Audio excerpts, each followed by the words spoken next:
Frank Gruber, SOMEWHAT FRANK. I am driving right now.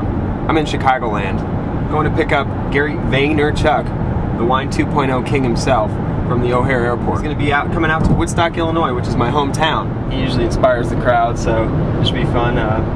Gary and I met, let's see, a while back. I think it was around Tech Cocktail, when we first did our Tech Cocktail DC. He just hounded me with emails. He wanted to sponsor the event and bring free wine. But since then we got to know each other, and we've hit the circuit here, going all over the place.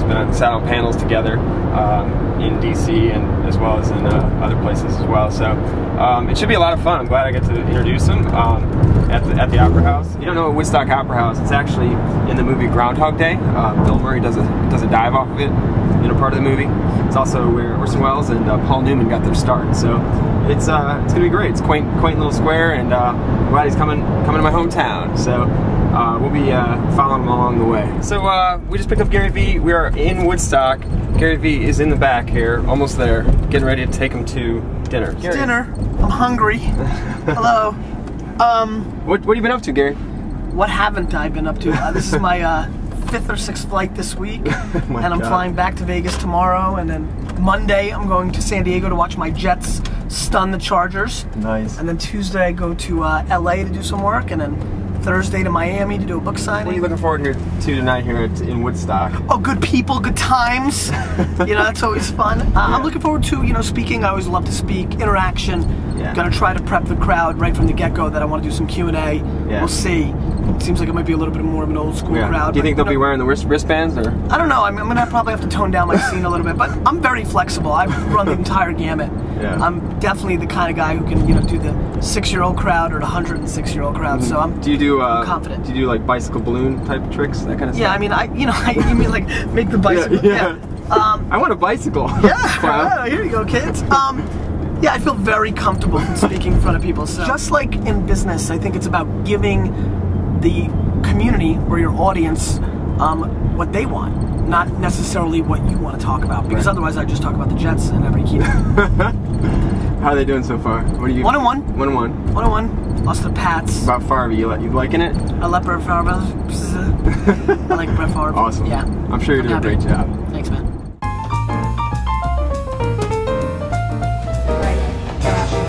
Josh, make it happen. Isn't that fun? I want to give this to you because Thank you so much. This is for Lizzie. Okay? Thank you so much. This is for putting up with all of us in the Vayner Nation. Thank you so much. Thank you so much. I'm so sorry. Don't worry. Okay, get it together, smile, girl. Really?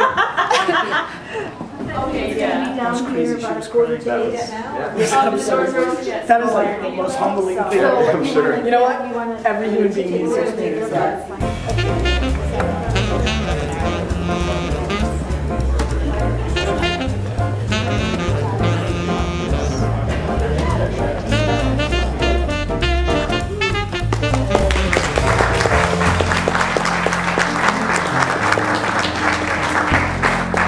Good evening, and thank you for coming out to tonight's Creative Living After Dark series.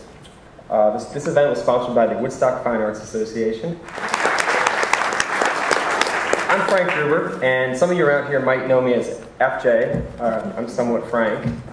Basically, I grew up in this area. I've lived here from about age 0 to 20, so it's very nice for me to come back and actually introduce my friend Gary Vaynerchuk tonight. I've gotten to know Gary over the last, since then, and we've gone to a number of events, including sat on panels together, as well as gone through South by Southwest, which is an event down in Austin.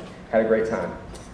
He's a great guy. He loves the New York Jets, his family. He's very passionate about wine.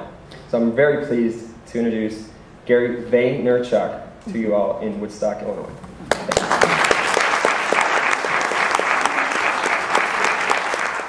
Hello.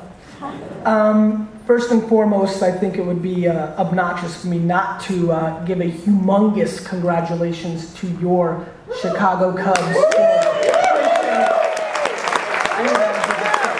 gotta soften up the crowd, for kicks and giggles. And I know you're going to probably sway one way, but I'll still ask it. How many people feel that there is some merit or have really followed the red with, steak and the white with fish rule? How many people, raise your hand, have followed? Okay, probably about 40%. To let you know what I think about that, it would almost be fundamentally like telling kids when they grow up that Dr. Pepper is only for popcorn, and Sprite is only for pizza, and Coke, oh, of course, that's for Twizzlers, right? It's bad, and it's killed creativity. And as a matter of fact, almost everything you know about wine in our society is wrong. How many people here, when they go to a wine shop, tend to buy wine because of the label? Don't lie. Okay, let me tell you about the label decision-making process. I don't know if you've heard, but this is America. And America understands marketing. And all these wineries, they study all your habits, and they know what colors trigger you, and they know what kind of little pretty birds to put on the bottle to trigger you. I promise you, the theory, and this one blows my mind, the theory that if they took a lot of time to make a nice package, well then they took a lot of time to make a great wine, is not true. Not even close. So there's a lot of people picking by the labels. How many people here, when they go into a wine store, pick wine based on the fact that they see a 90-point or higher score on the shelf tap in front of the wine? Raise your hand. Don't lie. Top row, you guys are getting murdered up there. All of you? Every one of you? Gypsies. That's right. I mean, the fact of the matter is that that's just one person's opinion. And by the way, to give you a great example of how sick I got about that, in 2003, I started putting shelf talkers in my store that were rated by people like Barney the dinosaur and Ronald McDonald, and people didn't even pay attention. Not a peep. 94 points. Ronald. I want desperately for people to try different things. The cornerstones of my existence right now are, I beg that people try new wines, love their family and see them, and do what they love to do for a living. To me, if I can use my platform, whether it's on the wine side or when I speak or what have you, to convey that message and get people to do that, then I will be one very happy boy. That's really what I want, and I really hope that people get that.